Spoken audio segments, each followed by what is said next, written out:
Welcome back to another episode of Harmonious at Lunch, the show that fuels your business success. I'm Brandon Gano, your host and guide through the world of harmonious business growth. Today, we're unlocking powerful strategies with industry experts to help your business thrive.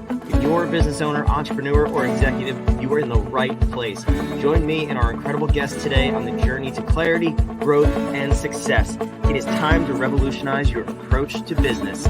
Let's dive in with another episode of Harmonious at Lunch.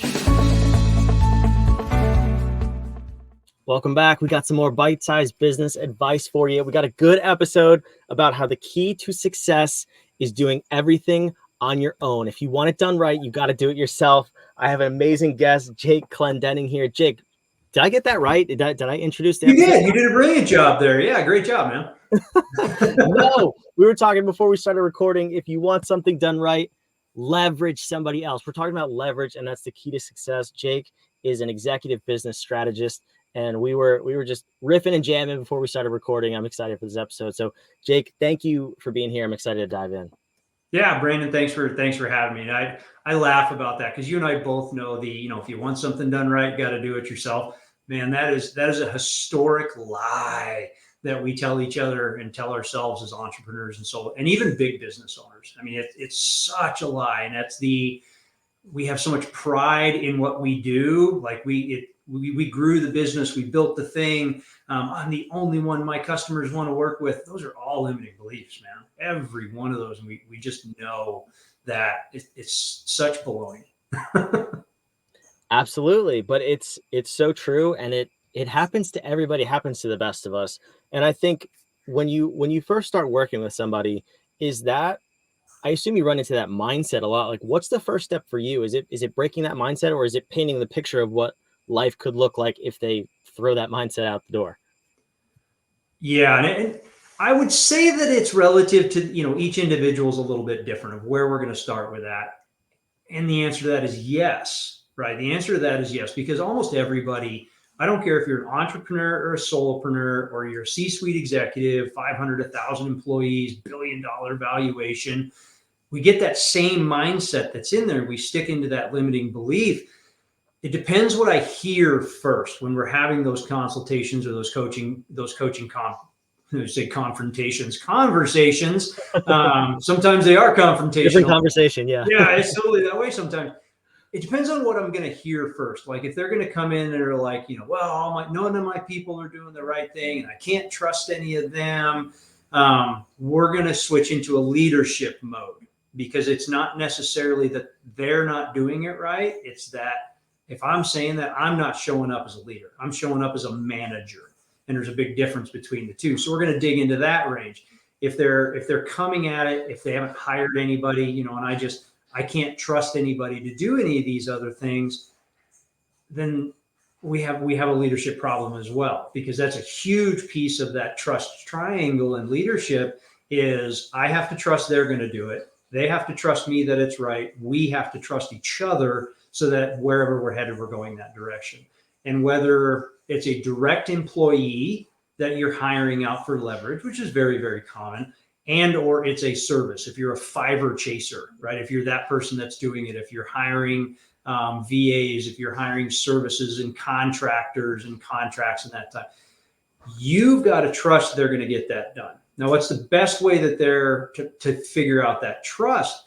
It's setting proper expectations is really where it's got to go back to in the beginning. So anytime that somebody's going to tell me, if we're in a coaching conversation, I can't trust that they're going to get that done, I'm going to walk down an expectations road. All right, awesome. Tell me how you set it up to make sure your expectations are so clear a caveman could figure it out, right? We remember those Geico commercials. They have them even on now. They're still there. They're resurging that because there's some truth in it. It's got to be so clear anybody can do it. And you've got to ask the right questions at the end of it that are, okay, Brandon, I told you 1, 2, 3, A, B, C. Tell me what you heard.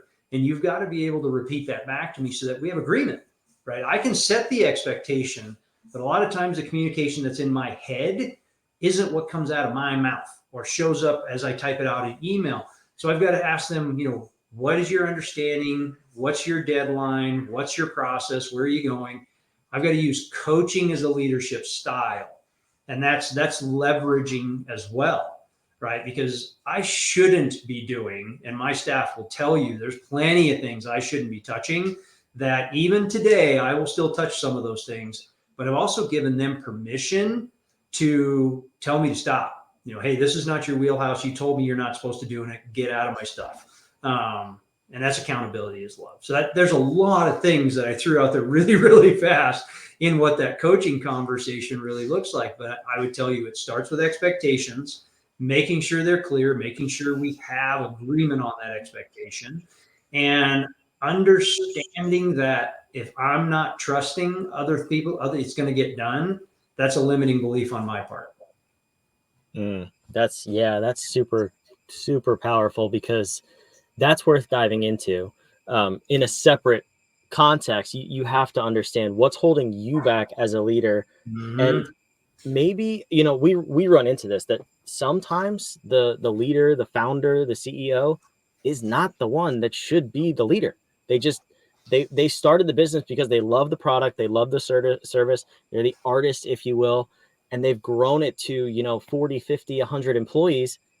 They just want to be doing that one thing that they started doing the business to love, and you need to hire a CEO. So that's always our goal, to be fully transparent for you, Jake, and you, the listener, is we want the person who hires us out of that role as soon as possible, because the founder should not be the CEO unless that's like their core passion in life. We want them to be the chairman of the board. So Jake, let's walk through this. Whether you're from a solopreneur startup, you have 50 employees, or somewhere in between, what's the path that you take when you start working with somebody so that you can get them to chairman of the board as quickly as possible?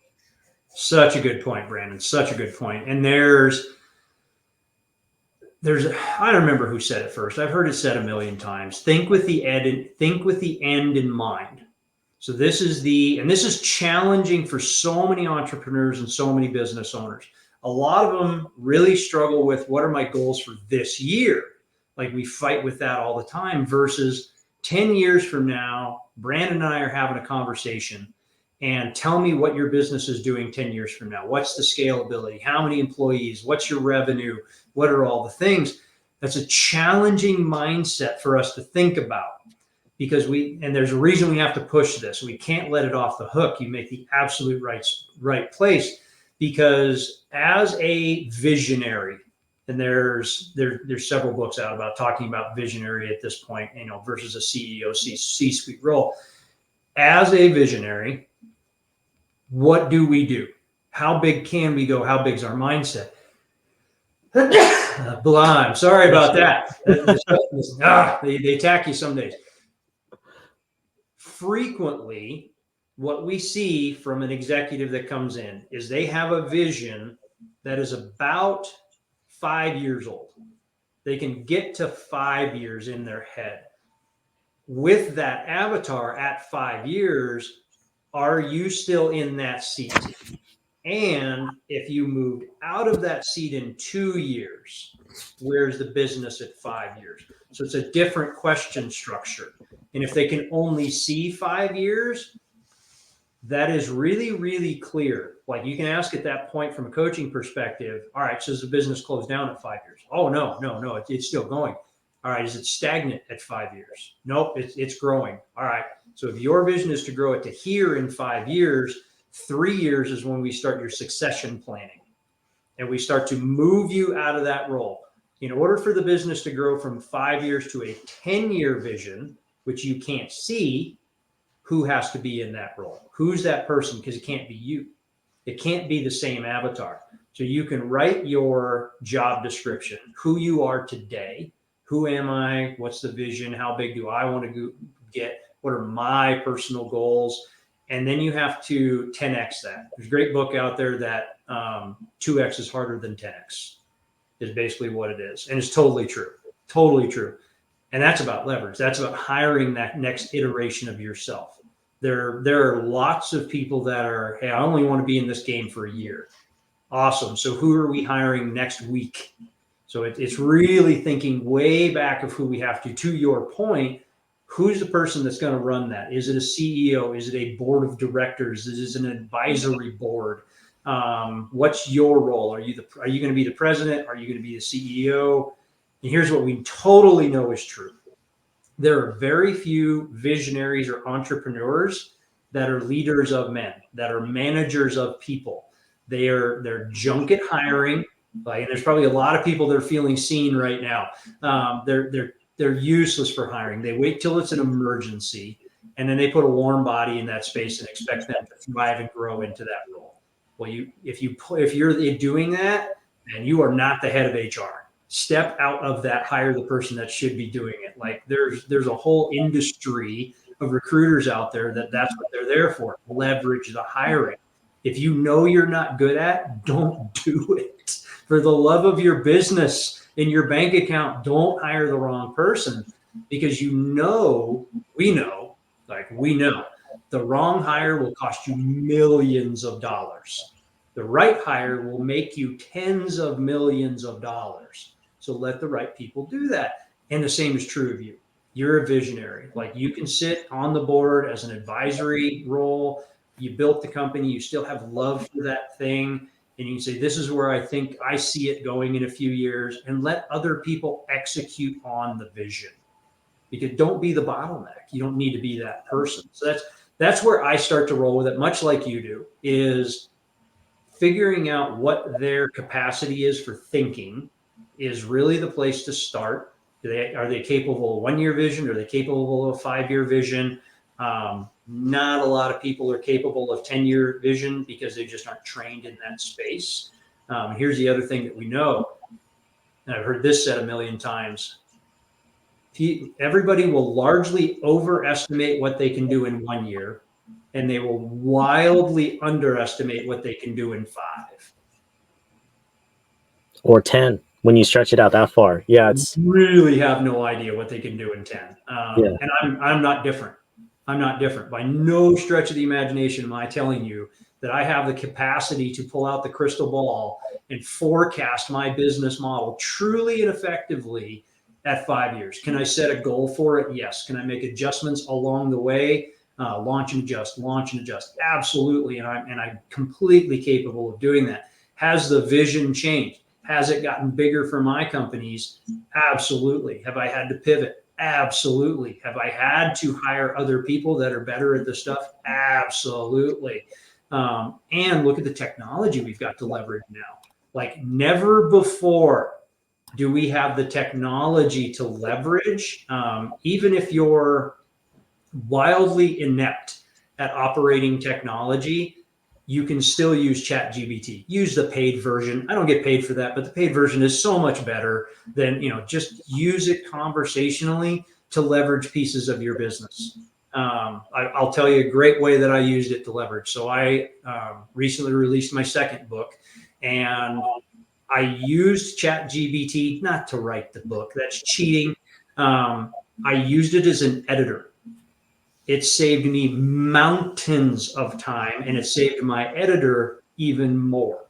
So literally, I would take a chapter, finish the writing, plug it into ChatGPT with a prompt that I had it generate. I want you to generate a prompt that does this thing. So I had it generate the prompt that I could plug back in. And it was literally, I want you to edit the following text for spelling, grammar, sentence structure, and flow. Make any suggestions in italics at the plug the chapter in there. It would go through, redo the whole thing, pull it across, copy and paste back into the chapter section in a couple minutes. If I was left to do that, I'd still be doing it, and it would still be wrong. So it's use the tools, use the people. Leverage is, as Brandon says, it's one of his favorite words. It's one of my favorite words. And know it. It's one of my favorite words, because I think for me, I just realized a long time ago, I'm not qualified to do like 99.9% of things required to run a business. Yeah. But what I'm really good at is seeing the overall structure and what needs to be done. Should I even be using ChatGPT? No, I really, really shouldn't. I'm not qualified for even that. Right. And Jake, just to bring this home for you, are you qualified to use the camera? Before we got on here, maybe you had a little technical issue. Yeah. Welcome to every morning and a new update. Yeah. 100%. Somebody should be right. setting this up for me. You're absolutely right. We know what we're good at and how to leverage out other people's skills. But so I want to dive into that before we wrap up here. And real quick, before we do that, I want to toss your website on the screen. If someone wants to work with you, wants to help you leverage them or leverage their company for success, it's ctimpact.net. And that'll be down in the show notes too, if you're listening, not watching. But so I want to figure this out.